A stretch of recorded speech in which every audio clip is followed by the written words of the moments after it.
ओम शांति। आज की मुरली है 12/11/2024। मीठे बच्चे, बाप आए हैं तुम बच्चों का श्रृंगार करने। सबसे अच्छा श्रृंगार है पवित्रता का।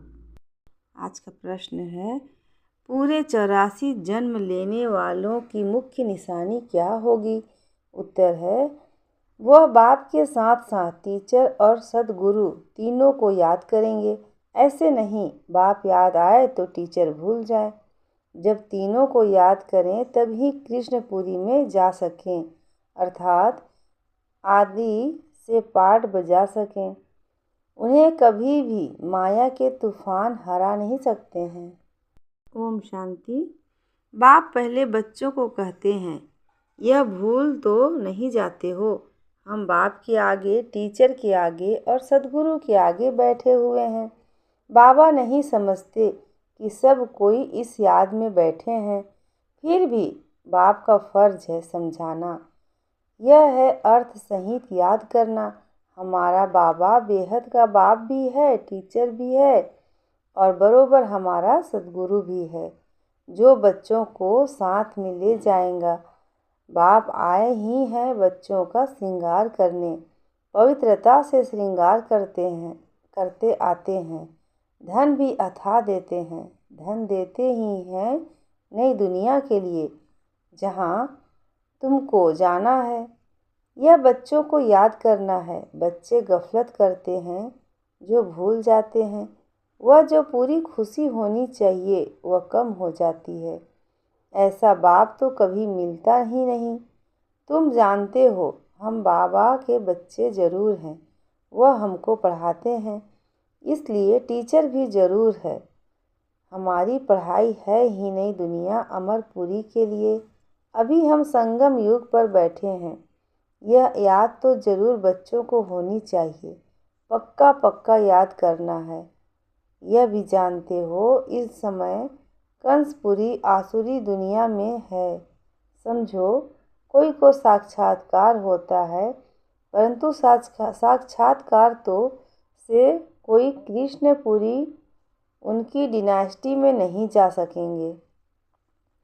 जा तब सकेंगे जब बाप, टीचर, गुरु तीनों को ही याद करते रहेंगे। यह आत्माओं से बात की जाती है। आत्मा ही कहती है, हाँ बाबा, बाबा आप तो सच कहते हो। आप बाप भी हो, पढ़ाने वाले टीचर भी हो। सुप्रीम आत्मा पढ़ाती है।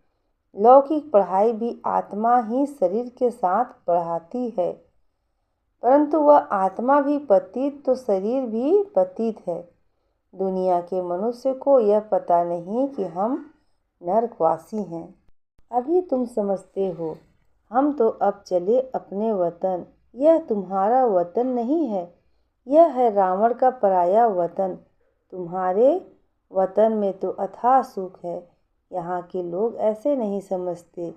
हम पराये राज्य में हैं। आगे मुसलमानों के राज्य में बैठे थे, फिर क्रिश्चियन के राज्य में बैठे हैं। अभी तुम जानते हो हम अपने राज्य में जाते हैं। आगे रावण राज्य को हम अपना राज्य समझ बैठे थे, वह भूल गए हैं। हम पहले राम राज्य में थे, फिर 84 जन्मों के चक्र में आने से रावण राज्य में दुख में आकर पड़े हैं।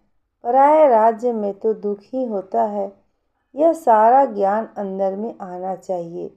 बाप तो जरूर याद आएगा, परंतु तीनों को याद करना है। यह नॉलेज भी मनुष्य ही ले सकते हैं, जानवर तो नहीं पढ़ेंगे। यह भी तुम बच्चे समझते हो। वहाँ कोई बैरिस्टर आदि की पढ़ाई होती नहीं। बाप यहाँ ही तुमको माला माल कर रहे हैं, तो सब तो राजाएं नहीं बनते हैं।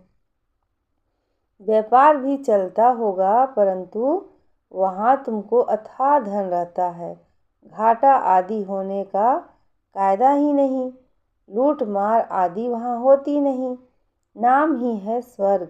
अभी तुम बच्चों को स्मृति आई है, हम स्वर्ग में थे, फिर पुनर्जन्म लेते लेते नीचे उतरते हैं। बाप कहानी भी उन्हों को ही बताते हैं। 84 जन्म नहीं लिए होंगे तो माया हरा देगी।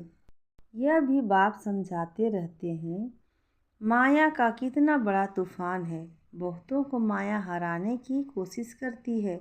आगे चल तुम बहुत देखेंगे सुनेंगे।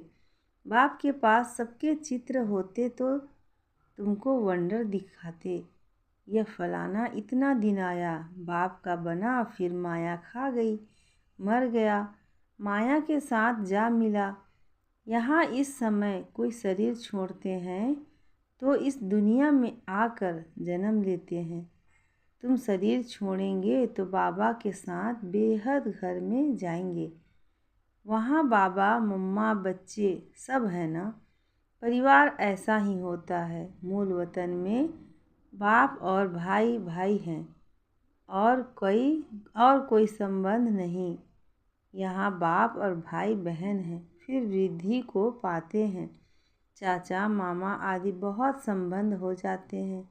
इस संगम पर तुम प्रजापिता ब्रह्मा के बनते हो तो भाई बहन हो, शिव बाबा को याद करते हो तो भाई भाई हो।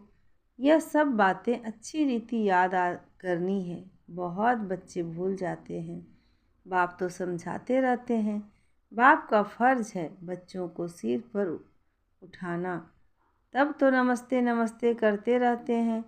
अर्थ भी समझाते हैं। भक्ति करने वाले साधु संत आदि कोई तुमको जीवन मुक्ति का रास्ता नहीं बताते। वह मुक्ति के लिए ही पुरुषार्थ करते रहते हैं। वह है ही निर्वृत्ति मार्ग वाले। वह राजयोग कैसे सिखलाएंगे? राजयोग है ही प्रवृत्ति मार्ग का। प्रजापिता ब्रह्मा को 4 भुजाएं देते हैं तो प्रवृत्ति मार्ग हुआ ना। यहाँ बाप ने इनको एडॉप्ट किया है तो नाम रखा है ब्रह्मा और सरस्वती। ड्रामा में नून देखो कैसी है। वानप्रस्थ अवस्था में ही मनुष्य गुरु करते हैं 60 वर्ष के बाद। इसमें भी 60 वर्ष के बाद बाप ने प्रवेश किया तो बाप टीचर गुरु बन गए। अभी तो कायदे भी बिगड़ गए हैं। छोटे बच्चे को भी गुरु करा देते हैं। यह तो है ही निराकार। तुम्हारी आत्मा का यह बाप भी बनते, टीचर सदगुरु भी बनते। निराकारी दुनिया को कहा जाता है आत्माओं की दुनिया। ऐसे तो नहीं कहेंगे, दुनिया ही नहीं है। शांति धाम कहाँ जाता है? वहाँ आत्माएं रहती हैं। अगर कहें परमात्मा का नाम रूप देश काल नहीं तो बच्चे फिर कहाँ से आएंगे? बाबा ने समझाया है, सूक्ष्म वतन आदि में जो कुछ देखते हो यह तो सब है साक्षात्कार की बातें। बाकी हिस्ट्री ज्योग्राफी सारी यहाँ की है। इनकी आयु का किसी को पता नहीं। अभी तुम बच्चों को बाप ने समझाया है, तुम भी कोई को भी समझा सकते हो। पहले पहले तो बाप का परिचय देना है। यह बेहद का बाप है, सुप्रीम। लौकिक बाप को परमात्मा व सुप्रीम आत्मा कभी नहीं कहा जाता। सुप्रीम तो एक ही है जिसको भगवान कहा जाता है। वह नॉलेजफुल है तो तुमको नॉलेज सिखलाते हैं। यह ईश्वरीय नॉलेज है, सिर्फ सोर्स ऑफ इनकम। नॉलेज भी उत्तम मध्यम कनिष्ठ होती है ना।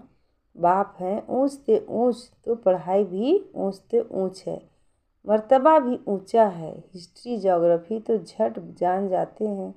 बाकी याद की यात्रा में युद्ध चलती है, इसमें तुम हारते हो ना। नॉलेज में भी तुम हारते हो। हार कर भागंती हो जाते हैं तो नॉलेज में भी भागंती हो जाते हैं। फिर जैसे थे वैसे बन जाते हैं और ही उनसे भी बदतर। बाप के आगे चलने से देह अभिमान झट प्रसिद्ध हो जाता है। ब्राह्मणों की माला भी है, परंतु कईयों को पता नहीं कि हम कैसे नंबरवार यहाँ बैठे। देह अभिमान है ना। निश्चय वाले को जरूर अपार खुशी होगी। किसी को निश्चय है हम यह शरीर छोड़कर प्रिंस बनूंगा। सबने हाथ उठाया। बच्चों को इतनी खुशी रहती है तुम सब में तो पूरे देवी गुण होने चाहिए, जबकि निश्चय है, निश्चय बुद्धि माना विजयी, माला में पिरोवंती माना शहजादा बनंती। एक दिन जरूर आएगा जो फॉरेनर सबसे जास्ती आबू में आएंगे और सब तीर्थ यात्रा आदि छोड़ देंगे। वह चाहते हैं भारत का राजयोग सीखें। कौन है जिसने पैराडाइज स्थापन किया? पुरुषार्थ किया जाता है। कल पहले यह हुआ होगा तो जरूर म्यूजियम बन जाएगा। समझना है, ऐसी प्रदर्शनी हमेशा के लिए लगाने चाहते हैं।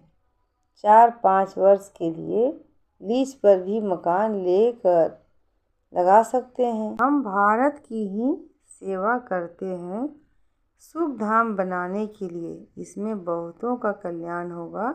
अच्छा, मीठे मीठे सिक्की लधे बच्चों प्रति माता पिता बाप दादा का याद प्यार और गुड मॉर्निंग।